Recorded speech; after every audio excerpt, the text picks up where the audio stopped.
walked about the property.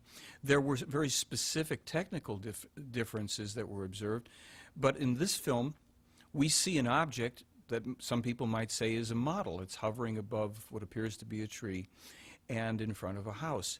Is this one of his films? Or? This is one of Billy Meier's films, his earliest film from 1975. Some people would think by a string, but as you see this move off to the side, you notice the UFO hung for a moment at an angle, which is something that's impossible to effect with an object on a string.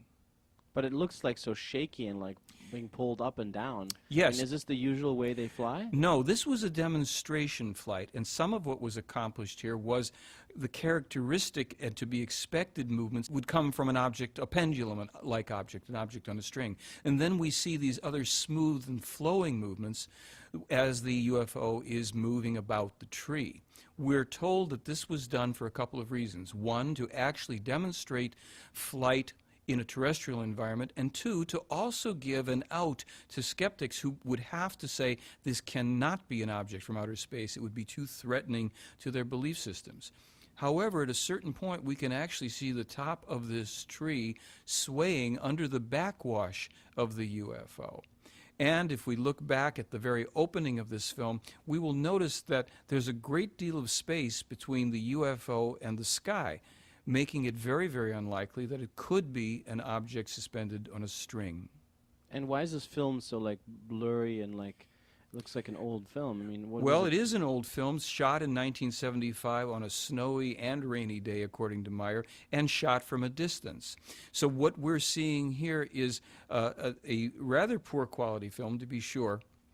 And we're just having to make the best of it ourselves in our understanding. Is this tree still there today? The tree is no longer there, as is the case in a couple of the other films and photographs that Meier took. And what do we see here? Here is a much clearer film segment that Meier took with a UFO hovering above a road, and we can see a car moving slowly to the left in the bottom. Oh yeah, that white frame. dot there, yeah. The white dot. We're going to see another one in a moment. We also notice that there is a tree branch with some leaves to the left. Meier was encouraged oftentimes to have objects in the foreground for perspective and calculating the distance. Here the craft is moved suddenly to the left, and it's exhibiting a characteristic floating motion that we're told is really the craft riding on the magnetic field of the Earth. In this film, we can see an object, a toy made in the 1990s, invented by physicists, called a levitron, that exhibits this type of movement as this object, in these repeated frames, floats above the base. We dissolve here into Meier's UFO as it too is exhibiting that type of hovering, pulsing movement on the magnetic field of the Earth as he was told. Now watch as the object will suddenly dart away in one frame, disappearing from view. How is that possible? Meier was told that they have technologies that allow them to move out of phase, out of dimension, within a part of a second. They can not only move out of dimension that quickly, they can also pop back into dimension. When the films were examined at Nippon TV, they discovered that indeed there had been no cutting and that the object not only disappears in one frame, but pops back in one frame just as suddenly as you see here. So where does it go while it's gone? Well, that's a good question. As we observe it here disappear one more time, we can wonder just exactly where it goes. I don't have an answer for it. That's Billy Meier in the lower middle of the film. He's walked into the film. He'd set up his camera on a tripod as we again see one of the UFOs hovering in the distance. And again, notice that it has this movement, the slight pulsing up and down movement as it rides on the magnetic field of the Earth.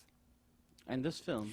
This film, Meier has the UFO as it comes in closer. He also zooms in on it a bit, and we will see two very dramatic effects of a light flashing there from the top. There, yeah. You see it? And then from the rim of the ship. Why is it flashing like that? That was not explained. As a matter of fact, when Meier mentioned it to them, to the extraterrestrials, they were surprised at that effect, and they wanted to see the film too. We see it again go on there. Now, as you watch this film, in a moment you're going to be able to observe more clearly that the craft is actually above the Earth. There's a bit of a hill or mountain just below the time codes there. So clearly this was photographed outside. This was filmed outside.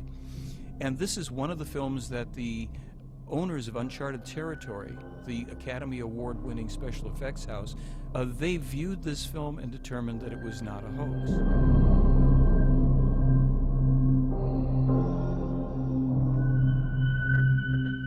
In this film, we see 3 of the UFOs, again in the distance, with tree branches in the foreground, as they hover at slightly different angles in relationship to each other, exhibiting again the pulsing movement and changing distance ever so minutely between them.